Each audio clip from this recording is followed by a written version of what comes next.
이제 학교 얘기보다는 학교 외 활동, 이제 외국에서는 이제 extra curricular라고 해가지고 이제 학교 외 활동 같은 것도 굉장히 중요하잖아요, 학생으로서.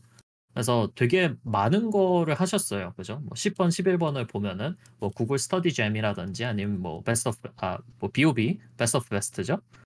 그리고 뭐 11번에 국정원 활동 이런 것도 있는데 뭐 요거 세 개에 대해서 간단하게 내가 어떤 거를 했고 뭘 배웠고 그리고 뭐 이쪽 이제 이런 이제 학교의 활동을 참여하고 싶으신 분들은 어떻게 준비를 하면 좋을지 네, 그런 것도 조금 말씀해 주시면은 감사할 것 같네요. 이제 고등학교 때까지는 학교 외 활동을 하는 걸 이제 선생님들이 싫어해요. 그래서 학교 내 활동을 이제 많이 하지만 대학교 와서는 학교 내 활동보다는 대외 활동을 많이 하는 거를 이제 학교 측에서도 이제 권장을 하고 이제 학생들이 많이 한단 말이에요. 거기서 이제 운영 교육기관이랑 교육을 받는 방법에 대해서는 이제 국비 지원이 아니라 굉장히 많이 있습니다. 다양한 게 많이 있는데 그중에서도 이제 K 쉴더스 주니어가 있고 BOB도 있고 그다음에 뭐 SK 루키즈도 있고 뭐 여러 가지가 있습니다. 요즘에 새로 생긴 뭐 드림 아카데미 이런 것도 이제 있는데 웬만한 경우면 다들 들어가는 게 꽤 그러니까 장벽이 있습니다. 그러니까 거기 들어가서 이제 어떤 교육을 받기 위해서는 기존에 이미 스킬들이 있어야 하고 열정도 있어야 되고 뭔가 깃허브나 아니면 블로그 이런 것들도 이미 갖춰져 있어야 다른 학생들이랑 이제 경쟁을 해서 거기 들어갈 때 어떤 이점이 있거든요. 근데 그게 웬만하면 힘들지만 잘 찾아보면 이제 제가 찾은 것 중에서 SK 쉴더스 뭐 주니어에서 뭐 스타트업 이런 것들이 있습니다. 이제 그런 것 같은 경우에는 이제 LMS 온라인 교육 같은 것들로 이제 많이 진행을 하는데 그런 것 같은 경우에는 이제 아무런 그런 이제 어떤 자격을 요구하지 않아가지고 이제 그런 게 찾아보면 꽤 많이 있어요.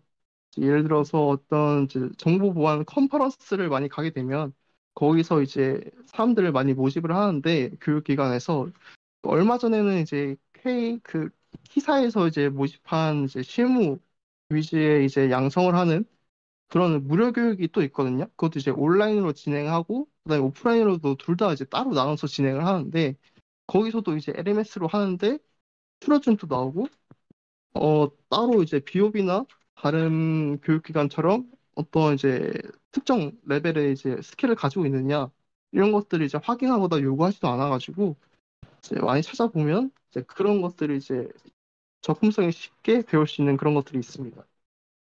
예, 음, 확실히 진짜 우리나라에서 보안에 대한 관심이 높아졌다라고 저도 요즘에 좀 많이 느끼고 있는 게 지난 한 5년도 안 된 것 같아요. 지난 한 5년 동안 물론 BOB 같은 이제 프로그램은 되게 이제 뭐 역사도 길고 되게 오랫동안 이제 지탱을 해오던 그런 교육 프로그램인데 BOB를 제외하고도 다른 프로그램들이 굉장히 많이 생겨난 것 같거든요.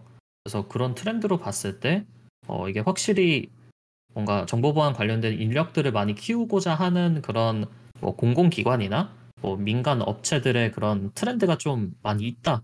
뭐 이렇게도 볼 수 있을 것 같아요. 그죠? 이런 활동 같은 경우는 개인적으로 저는 궁금한 게 대학교를 다니면서 이렇게 학생들끼리 공유를 하는 건가요? 뭐 교수님이 알려주신다거나 아니면은 본인이 혼자 스스로 해야 하는 건가요? 제가 처음에 이제 갔을 때는 이제 바로 연구실에 이제 들어가서 활동을 했었는데 이제 교수님이 이제 연구실 자기네 사람에게만 던져주는 약간 그런 프로그램도 있고 이제 남들에게 알려주지 않은 약간 식구들끼리만 챙기는 그런 게 있고 아니면 이제 연구실에 만약에 나오게 된다면 자기가 스스로 찾아야 합니다. 웬만하면 다 스스로 찾아야 하고 다른 사람들이 알려주질 않아요. 왜냐하면 알려주게 되면 자기의 파이가 사라질 수도 있잖아요. 그런 것 때문에 웬만하면 다들 자기네 사람 아니면 알려주질 않아요. 그래서 저도 다 혼자서 관심 있어가지고 이제 시간을 꽤 많이 투자해서 이런 것들 찾아보고 이제 오프라인으로 발로 뛰면서 이제 어떤 게 있는지 많이 찾아봤던 것 같아요. 이게 확실히 저희가 저번에도 얘기를 했지만 이래서 이제 네트워킹이 굉장히 중요합니다. 그죠? 음. 어, 최대한 좋은 사람들을 내 곁에 많이 두는 게 이제 나한테 주어지는 기회도 조금 더 많은 것 같고, 그죠? 그러면은 조금 더 지나가서 저는 개인적으로 11번이 가장 궁금하거든요. 물론 이제 다 오픈을 하실 수는 없겠지만 뭐 여기서 이제 공유를 하고 싶은 그런 게 있다면은 어, 이제 활동을 하셨던 그 국정원 활동에 대해서도 뭐 간단하게나마 말씀을 해주시면 좋을 것 같네요. 일단 얼마 전에 이제 갔다 온 게 이틀 동안 갔다를 왔었는데 그 국가사이버안보센터에서 이제 주최를 한 그 NCSC라고 하죠. 이제 거기서 이제 주최를 한 이제 사이버 안보 아카데미라는 게 있어요. 이게 아마 매년마다 진행을 하는 걸로 알고 있는데 작년에는 코로나 때문에 아마 줌으로 했던 것 같고 올해는 이제 둘 다 오프라인으로 진행을 했었어요. 그래서 1차 때는 아마 고려대학교로 갔고 2일차 때는 이제 국가 기반 시설인 이제 각급으로 진행된 그 지정된 이제 인천국제공항을 갔다 왔는데 이제 이런 식으로 갔다 오게 되면 이제 국정원에서 이제 주는 그 수료증이라는 게 있습니다. 이제 이런 것들을 모아두면 나중에 국정원에 이제 지원을 하거나 되게 굉장한 이점이 있고 혹은 이제 실제로 국정원 분들이 이제 꽤 높으신 분들이 오거든요. 저 센터장님이 오시기도 하고 혹은 이제 과장님이나 뭐 이런 분들이 꽤 높으신 분들이 오기 때문에 이런 분들이랑 이제 커넥션 대화를 할 수도 있고 어, 인맥을 구축할 수도 있고 실제로 저는 이런 활동을 많이 해가지고 어, 이제 여러분들의 이제 연락처도 이제 교환을 했었고 그러다 보니까 이제 미리 어떤 게 일어나기 전에 이제 알려주시기도 하고 그다음에 음 그래서 이런 것들을 어떻게 참여를 할 수 있냐 하면 웬만하면은 이제 국정원 이제 홈페이지에 올라옵니다. 웬만하면 거의 다 전부 다 올라오고 거기서 이제 국정원 홈페이지 이외에 다른 이제 소셜 미디어나 이런 데서 홍보 차원에서 이제 올리는 경우가 있어요. 그런데 그런 경우는 이제 안 올라오는 경우도 있으니까 웬만하면은 그 국정원 사이트를 북마크 해두고 음. 매일마다 찾아보면서 이제 진행하고 있는 어떤 게 있는지 그런 것들을 찾아보는 게 좋을 것 같습니다. 네, 그래서 확실히 우리나라에 있는 학생분들의 경우에는 우리나라는 또 특히 이제 좀 정부 주도하에 이런 뭐 교육 프로그램이나 아니면 뭐 국정원에서 하는 활동이라든지 이런 게 되게 많거든요. 그래서 그런 거를 잘 찾아보시면은 확실히 내가 이만큼 정보 보안에 관심이 있다라는 거를 또 어필을 할 수 있는 되게 좋은 기회이지 않을까, 네, 그런 생각이 드네요. 그러면은 조금 주제를 바꿔봐서 이게 우리나라에서 정보 보안이라고 하면은 아무래도 가장 먼저 떠올리는 게 뭐 CTF, 취약점 찾기, 그죠? 뭐 제로데이. 딱 요 정도를 많이 떠올리고 실제로 이제 국가 주도의 교육 기관이나 아니면은 뭐 다양한 국가 주도의 뭐 정부 주도의 그런 대회들 요런 거를 봐도 아무래도 좀 CTF나 Binary Exploitation, 리버싱 요런 거에 이제 굉장히 좀 집중이 돼 있잖아요.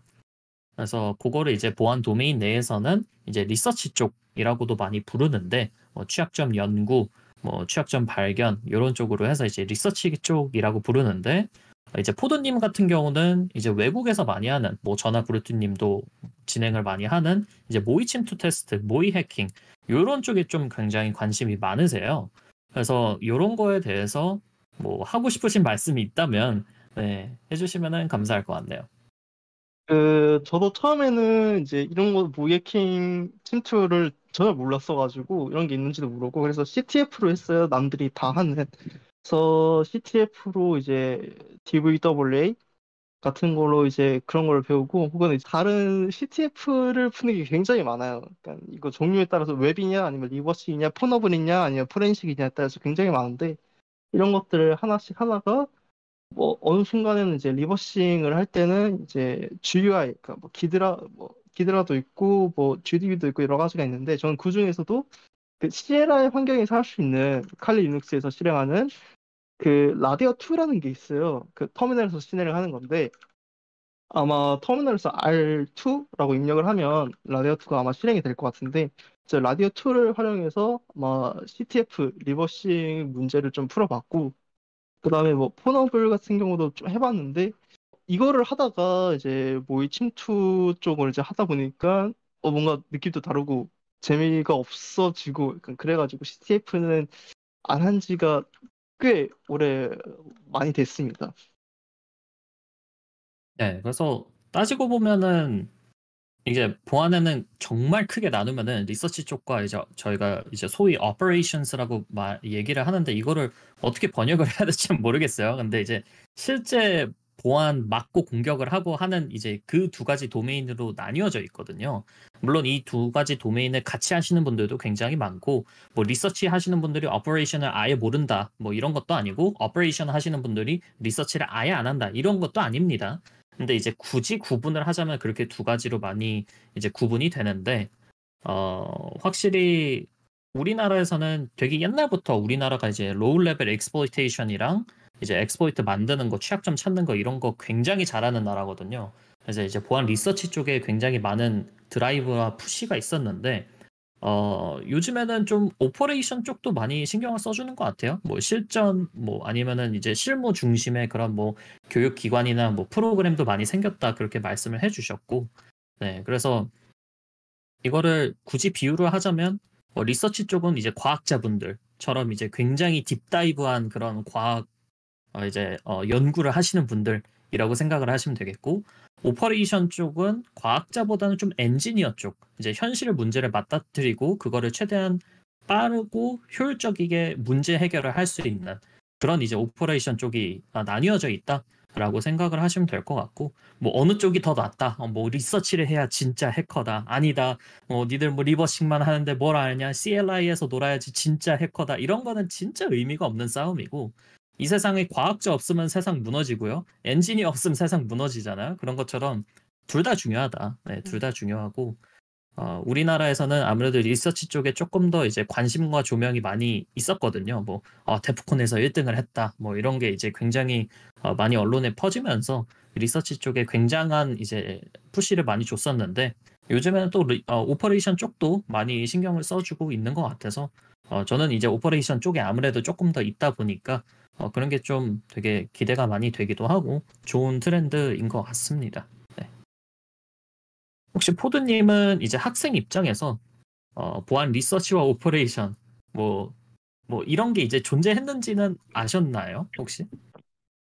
용어를, 그러니까 정확한 용어는 모르지만 그러니까 그런 의미는 알고 있었습니다. 아무래도 조금 더 정확하게 얘기를 하자면 이제 취약점 연구 쪽과 뭐 블루팀, 뭐 레드팀, 뭐 이쪽 뭐 이렇게 굳이 이제 언어를 나누자면 그렇게 할 수 있겠지만은 네, 그런 것 같습니다. 어쨌든 오퍼레이션과 침투 테스트 얘기가 나왔으니까 그리고 모이해킹 얘기가 나왔으니까 14번은 저는 개인적으로 굉장히 좀 궁금한 그런 질문이기도 하거든요. 침투 테스터를 하기 위해서 초중고 대학교 대학원이 필요할까? 요거에 대해서는 또 어떤 하실 말씀이 있으실까요? 그러니까 제가 지금 침투 테스터로서 그렇게 뛰어난 실력은 아니긴 하지만 그래도 나름대로 이제 공부하는 입장에서 이제 생각을 해보면 느끼는 게 이게 막 엄청 그렇게까지 어려운 건 아니거든요. 그러니까 많은 노력과 삽질들, 그러니까 내공이 필요하긴 하지만 공부를 하면서 이게 어느 정도 한 몇 년 정도의 공부를 한 삽질을 한 토대로 만들어진 짬이 있다면 나이가 어려도 충분히 할 수 있지 않을까. 그러니까 나이가 어린 게 문제가 될 거라는 생각이 들더라고요. 그래서 예를 들어서 만약에 뭐, 어, 초, 중, 고등학교, 대학교가 대학원이 아마 굳이 필요 없지 않을까. 아마, 네, 그렇게 생각을 합니다.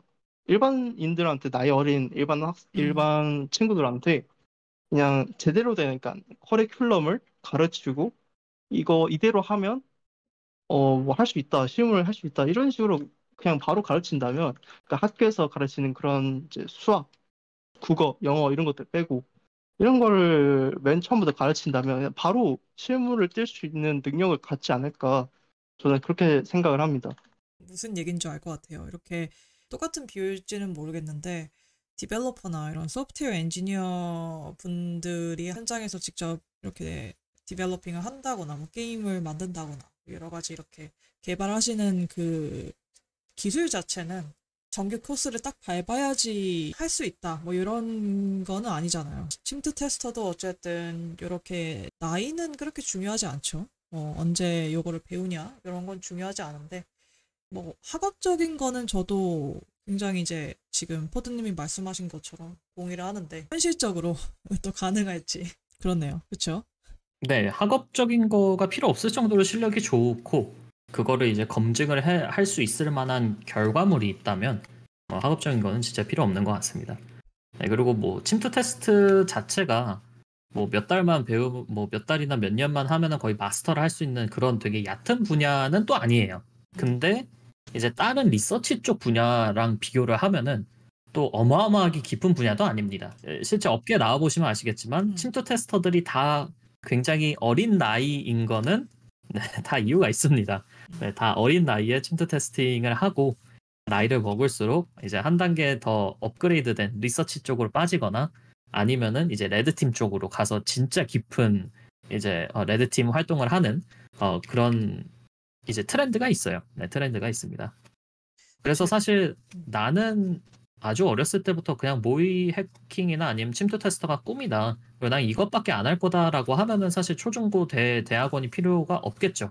근데 이제 굉장히 어린 나이 때부터 진짜 직업 하나만 바라보고 뛰시는 분들이 많지가 않거든요. 학생분들이. 그렇죠. 그래서 네, 뭐 본인의 이제 미래는 어떻게 될지 아무도 모르는 거니까 학생으로서. 그리고 잠재력이 내가 어떤 잠재력을 가지고 있는지 모르다 보니까 이제 저희 부모님이나 아니면 이제 기성세대 분들은 그래도 좋은 대학교 가라, 뭐 좋은 대학원 가라 이런 말씀을 하시는 게 아닌가, 뭐 그렇게 정리를 하면은 좋을 것 같습니다.